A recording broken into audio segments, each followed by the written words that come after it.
So now that we've talked about the interior of the Earth, let's talk about the surface of the Earth. We know that the Earth is geologically active. What this means is there are many processes that are shaping the surface of the Earth. There are 4 overall processes that do affect the surface of the Earth. First, we have impact cratering, which is what it sounds like. This is where the Earth gets hit by something and it leaves behind a crater. There's volcanism, which is volcanoes. Tectonics, which is tectonic plates, the overall motion of the crust of the Earth. And then last, the Earth has weathering and erosion. Now, something that I'd like to state is generally when we talk about geological activity of a planet, we generally refer to just volcanism and tectonics. Are there volcanoes? Is the crust itself moving in different ways? So the Earth does have a few impact craters. Not many, but there are some. For example, this image shows Crater National Park in Arizona. This was formed about 50,000 years ago by an asteroid that was about 50 meters across, traveling at about 11 kilometers per second. And we see this pretty big crater that it left behind. Volcanism is volcanic activity. Now, at least for me, when I think volcanic activity, I always think of lava, and that is absolutely something volcanoes do. They do have lava flow out, which creates new landforms. However, something else that volcanoes do is it leads to the release of gases that have been trapped within rock. As the rock melts, the trapped gas is then able to release. This process is known as outgassing, and it's probably what led to the Earth's original atmosphere. Tectonics is the reshaping of the Earth's crust through stretching and compression and other forces. For the Earth, this is tectonic plates. Hopefully you've heard about tectonic plates before, but there are some regions where the crust is splitting apart, where this is creating new land, and other regions where it's coming together, destroying old land. Erosion is our blanket term for weather-driven processes. So because the Earth has an atmosphere and it has weather, it is constantly breaking down old rock and then transporting that broken down rock we call sediment and filling in low-lying regions. Overall, erosion actually has a smoothing effect on the surface of a planet. In part, it's actually because of erosion that we do not see many craters on the surface of the Earth. Because we're talking about different processes on the surface of the Earth, changing and destroying rock, we're going to be talking about rocks, just briefly. Now, chemicals make up minerals, and minerals make up rocks. That's as much as we're going to say about minerals for now. Now, there are 3 categories for rocks. The first one we're going to talk about is igneous. Igneous rocks are rocks that used to be a liquid, then have cooled and solidified. So if it used to be a liquid, but now it's a solid, it's an igneous rock. One great example of this is basalt on the ocean floor, and also granite. Granite makes up the bedrock of most continents. The second one we're going to talk about is sedimentary rock. Sedimentary rock is made up of other rocks which have been broken down into small pieces and then have been glued and compressed together into new rock. A great example of this is sandstone. If you've ever played with sandstone, it is very obviously made up of sand that has been squeezed together, forming into a new rock. Another example of sedimentary rock is limestone. Sometimes the rock isn't broken up, instead it's dissolved, and as the water evaporates, it leaves behind those minerals forming into new rock.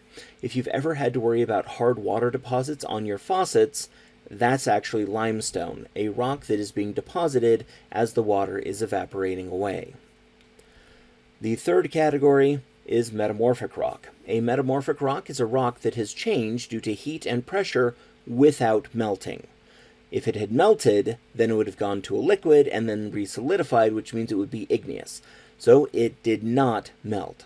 The heat and pressure allowed slight chemical changes in the rock. One way that we define what type of rock it is that we're looking at is by the progenitor rock. For example, gneiss is produced from granite, and quartzite is produced from sandstone. So depending on what rock you start with, will determine what type of metamorphic rock it's going to be. Now, geological activity is driven by the heat of the planet, the internal energy. Now again, by geological activity, we're referring to volcanism and tectonics. Now, for the Earth, some of this internal heat is actually left over from the formation of the Earth. Remember the process of accretion. Accretion is where the pieces slam together, sticking and growing larger and larger. Well, when you start to get very large things slamming together, you get a lot of energy, which gets turned into heat as they collide. So this accretion process actually heats up the interiors quite a lot. In fact, from this process of accretion, we actually have very strong evidence that at one point the Earth was entirely liquid. The whole thing was so hot that it was molten. That is part of where the internal heat for the Earth is coming from. Another source is from chemical differentiation. Chemical differentiation is this separating of chemicals based off of different densities. A great example of this is Italian dressing. If you set Italian dressing and leave it alone for a while, then you notice that it separates. The heavy spices settle to the bottom, and then the vinegar and then the oil on top. This is chemical differentiation. Well, during that early period where the Earth was entirely liquid, it was able to chemically differentiate. The heavy stuff, the iron and nickel, sank down and that formed into the core. The lighter material, the rock, floated out and that formed into the mantle, and then the very lightest stuff formed into the crust. During this process, we have some stuff sinking and some stuff rising, which then leads to friction. And from friction, we get heat. So some of the Earth's interior heat comes from chemical differentiation. Now, just these two sources are not enough to explain the current internal heat of the Earth. The last place that the Earth is getting heat is from radioactive decay. So we mentioned this previously. Radioactive decay is where an element spontaneously changes into something else, usually giving off radiation. As this radiation is traveling through the rock, it's going to heat it up. So another source of heat for the interior of the Earth is radioactive decay. That is a large region why the Earth is still as hot on the inside as it is. Oh, something else that affects the longevity, how long a planet is going to remain geologically active, is its size. Depending on the size will determine how quickly it's able to lose its internal heat. A large planet like the Earth or Venus is able to store a lot of heat, which means it's going to take a long time for that heat to escape, so these objects are going to remain geologically active for a very long time. On the other side, very small objects like the Moon or Mercury, because they're very small, they don't hold very much heat, and so that heat is able to escape very quickly, meaning that they became geologically dead. They no longer had volcanism or tectonics very early on. So the size of a planet is actually going to be related to whether or not it's geologically active, or rather how long it's going to remain geologically active. Now, something we can use to see how long a planet has been geologically dead, where it's no longer had geological activity, are craters. If a planet continues to be geologically active, there are going to be processes that destroy craters. For example, volcanoes create lava which can overflow and cover up old craters. Tectonics is able to recycle the crust. So if you have a tectonically active planet, it's going to destroy old crust with craters and create new crust with no craters. So a planet that has lots and lots of crater must have been geologically dead for a very long time to build up all of those craters. Whereas a surface that has very few craters must have a lot of geological activity that is constantly renewing the surface, covering over those craters. We can actually use this idea of crater counting to help us figure out how old the surface of the planet is. Notice that I said surface and not the planet itself. The planet formed with the rest of the solar system. What we're talking about is how old the surface is. How recently has there been geological activity to renew that surface? Alright, here is our third lecture quiz question.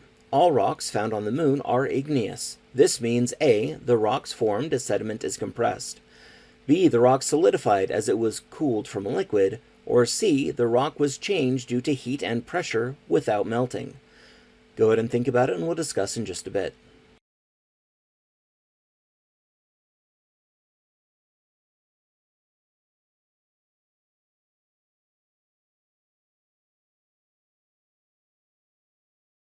Alright, so if all moon rocks are igneous, this means B, the rock solidified as it cooled from a liquid. All igneous rocks form from liquid rock that cools and solidifies. And here is our fourth lecture quiz question. Which object should have the most geological activity? A. Mars, B. An asteroid, C. The Earth, or D. The Moon? Go ahead and think about it, and we'll discuss in just a bit.